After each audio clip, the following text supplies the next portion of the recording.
ہیں اس پتھر دل کو کیا ہوا، کیا نہیں اس کے دروازے پہ دستک پہنچتی، یہ کیوں ویران ہو گئے۔ ایسے تو پتھر بھی سخت نہیں۔ عطا اللہ شاہ بخاری کہا کرتے تھے، اے ہندوستان والو، تمہیں اتنا قرآن سنایا کہ میں سر کو سناتا تو صبا بن جاتی، میں پتھروں کو سناتا تو موم ہو جاتے، میں دریاؤں کو سناتا تو طوفان تھم جاتے، اور میں موجوں کو سناتا تو ان کی طغیانی رک جاتی۔ پتہ نہیں تم کس مخلوق، کس چیز سے بنے ہو، کس خمیر سے بنے ہو، تمہارے سینوں میں دل نہیں ہے، پتھر ہیں، اور پتھر سے بھی زیادہ کوئی سخت ہے۔ اشد قسوة من الحجارہ، پتھر بھی اللہ کی ہیبت سے لرزتا ہے اور کانپتا ہے، پر تم کون سے انسان ہو، کیسے سینوں میں دل لیے پھرتے ہو کہ 5 دفعہ اتنا بڑا بادشاہ تمہیں پکارے، حی علی الصلاۃ، حی علی الصلاۃ۔ ایک تھانے دار پکارے گلستان کالونی کا کہ تمہارا سمن ہے آ جاؤ، تو سر پہ پاؤں رکھ کے بھاگے۔ ڈی سی پکارے تو کام چھوڑ کے بھاگے، اور تمہارا زمین آسمان کا بادشاہ تمہیں دن میں 5 دفعہ پکارے اور کانوں پہ جوں نہ رینگے، اور 8ویں دن مسجد کو آ رہے ہوں۔ کیا 8ویں دن کھانا کھایا ہے؟ کیا آج ہی پانی پیا ہے؟ کیا آج ہی چائے پی ہے؟ یہ ایسی جفا اپنے آپ سے کرتے، شیطان سے کرتے، ملک و مال سے کرتے، اپنی دکانوں سے کرتے، یہ بے وفائی اللہ سے کیوں کی ہوئی ہے؟ جس زمین پہ سجدہ نہ ادا ہو، اس سے بڑا بھی کوئی جرم ہے؟ زنا کرنے کو گناہ سمجھتے ہیں، نماز کا چھوڑ دینا زنا سے بڑا جرم ہے۔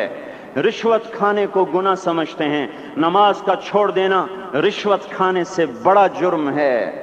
قتل کرنا بڑا گناہ سمجھتے ہیں، نماز کا چھوڑ دینا قتل سے بڑا جرم ہے۔ سجدے ہی کا تو انکار کیا تھا شیطان نے کوئی زنا کیا تھا، کوئی قتل کیا تھا، کوئی شراب پی تھی، کوئی جوا کھیلا تھا، کیا کیا تھا؟ کوئی شرک کیا تھا۔ شیطان سجدے کا انکاری ہوا، ایک سجدے کا انکار کر کے وہ ہمیشہ کے لیے مردود ہو گیا۔ اس مسلمان کو ہوش نہیں ہے جو روزانہ دن میں 5 دفعہ 20 سجدوں کا انکار کیے بیٹھا ہوا ہے، اور پھر آرام سے روٹی کھاتا ہے، آرام سے چائے پیتا ہے، اور آرام سے کہے لگاتا ہے، اور آرام سے اخبار پڑھتا ہے، آرام سے بیوی کے پہلو میں لیٹتا ہے۔ ایک سجدے کا انکار ہو کر شیطان ہمیشہ کے لیے مردود ہوا۔ جس نے فجر کا انکار کیا سجدوں کا، پھر ظہر کے سجدوں کا مذاق اڑایا، پھر عصر کا مذاق اڑایا، پھر مغرب اور عشاء کا مذاق اڑایا۔ گھر میں نماز پڑھنا بھی چلو نہ پڑھنے سے تو بہتر ہے، پر یہ بھی نماز کا مذاق ہی ہے۔ اور 8ویں دن سر پہ ٹوپی رکھ کے آیا۔ 8 دن جس نے اتنے سجدوں کا انکار کیا، وہ اس بات سے نہیں ڈرتا کہ کہیں اللہ اسے مردود نہ کر دے۔ تو کیا ہوگا اس دن جب جن بچوں کی خاطر یا جس نفس کی خاطر اللہ کے بغاوت کی کہ اٹھا نہیں جاتا، آیا نہیں جاتا، گرمی بڑی ہے، سردی بڑی ہے، اندھیرا بہت ہے، کیا قبر کے اندھیرے یاد نہیں ہیں؟ کیا قبر کی گرمی یاد نہیں ہے؟ کیا جہنم کی آگ بھول گئے؟ کیا جہنم کے عذاب بھول گئے؟ کیا جنت کی نعمتیں بھول گئے؟ وہ اللہ کا کلام بھول گئے، وہ اللہ کا دیدار بھول گئے، وہ اللہ سے ملاقات بھول گئے، وہ محبوب خدا کی محفل بھول گئے۔ یہ کیسا اسلام ہے؟ یہ کیسے پتھر دل ہیں جو کمانے میں تو ایسے مست ہوئے کہ ہوش نہیں، اور جب اللہ بلائے تو ایسے غافل ہو جائیں، نہ بوڑھے پر جوں رینگے، نہ جوان کو ہوش آئے، نہ کسی عورت کو ہوش آئے، نہ کسی مرد کو ہوش آئے، نہ بازار بند ہوں۔ ارے میرے بھائیو، حکومت سے پیسہ بچانے کے لیے ہڑتالیں کی، 20 دن بازار نہ کھولے، نماز کے لیے اگر دکانیں بند کرتے تو آج اللہ تعالیٰ آپ کو ہر ظالم سے باہر نکال دیتا۔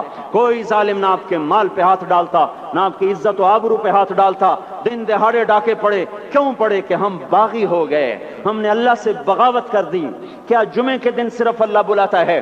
یہ جمعے میں اتنے کیوں آتے ہیں اور باقی دنوں میں کیوں نہیں آتے؟ یہ کیسی وفا ہے؟ اور ایسا وفاؤں والا اللہ کہ زمین بولے اے اللہ اجازت دے میں گلستان کالونی کو نگل جاؤں، سمندر بولیں مولا اجازت دے ہم چڑھ جائیں، فرشتے بولیں اے اللہ اجازت دے ہم انہیں ہلاک کر دیں، اور جس کے سجدے کا انکار ہوا پڑا، جس کا 8 بازاروں میں جس کی شریعت کا مذاق اڑایا جا رہا، وہ جس کوئی غیرت خود جوش میں آ رہی کہ یہ میرے بنے ہوئے گندے پانی کے بنے ہوئے نطفے سے بنے ہوئے، میری غذا کھا کر، میرا رزق کھا کر، میری ہواؤں سے زندہ، میرے پانیوں سے زندہ، میری روٹی سے زندہ، میرے دیے ہوئے گوشت سے زندہ، میرے دیے ہوئے نظام سے زندہ، یہ میرے ہی منکر بن گئے۔